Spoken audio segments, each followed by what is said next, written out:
ఒకటే చెప్పదలుచుకున్నా అండి, నథింగ్ ఈజ్ ఫ్రీ.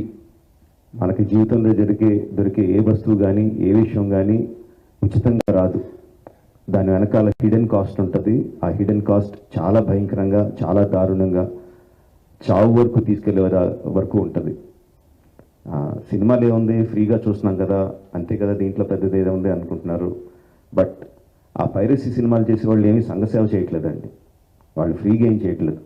అంత పెద్ద పెద్ద వెబ్సైట్లు, అంత పెద్ద పెద్ద సర్వర్స్ అవన్నీ హోస్ట్ చేయాలంటే చాలా ఖర్చు అవుతుంది. దానికంతా ఆ డబ్బు అంతా ఎక్కడి నుంచి వస్తుందండి? మా దగ్గర నుంచి రావట్లేదు డబ్బు. మా సినిమా పైరసీ చేయబడుతుంది, దాని ద్వారా నష్టపోతున్నాం తప్ప మేమేం వాళ్ళకి డబ్బులు ఇవ్వట్లేదు. సో డబ్బు ఎవరు ఇస్తున్నారు వాళ్ళకి? అదంతా రన్ చేయడానికి మీరే ఇస్తున్నారు. మీ పర్సనల్ డేటా అమ్మడం ద్వారా ఇస్తున్నారు.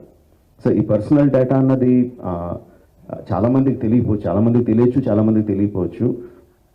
సింపుల్ థింగ్, మీ పేరు, మీ ఫోన్ నెంబరు, ఆర్ మీ పేరు, మీ ఆధార్ కార్డ్ నెంబరు, ఆర్ మీ పేరు, ఆర్ మీ ఈమెయిల్ ఐడి, ఈ మాత్రం ఇన్ఫర్మేషన్ ఉంటే చాలండి సైబర్ క్రైమ్ కమిట్ చేయడానికి. అంటే ఒక రకం కాదు, అది కొన్ని వందల వేల రకాలుగా వాళ్ళు మీ ఇన్ఫర్మేషన్ని క్రిమినల్స్కి అమ్ముతున్నారు. మీ దగ్గర నుంచి మీరు తీసుకోవడానికి జస్ట్ మీ పేరు, ఫోన్ నెంబర్ ఎంటర్ చేస్తే సరిపోద్ది అనుకుంటున్నారు. బట్ ఆ ఇన్ఫర్మేషన్ని వాళ్ళు క్రిమినల్స్కి అమ్ముతున్నారు. ఆ క్రిమినల్స్ చేసే సైబర్ క్రైమ్స్ దాని మూలంగా ఎఫెక్ట్ అయినాయి.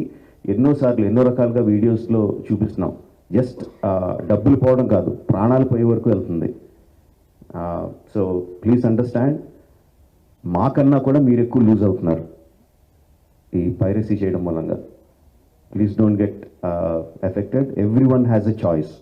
కొన్ని వందల రూపాయలు పెట్టి సినిమా థియేటర్కి వెళ్ళి చూడడం ఒకటి, సంవత్సరానికి కొన్ని వందల రూపాయలు పెట్టి నెట్ఫ్లిక్స్ లాంటి లెజిటిమేట్ సైట్స్ని సబ్స్క్రిప్షన్ తీసుకొని సినిమా చూడడం ఒకటి, ఫ్రీగా ఈ పైరసీ సైట్లో చూడడం ఒకటి.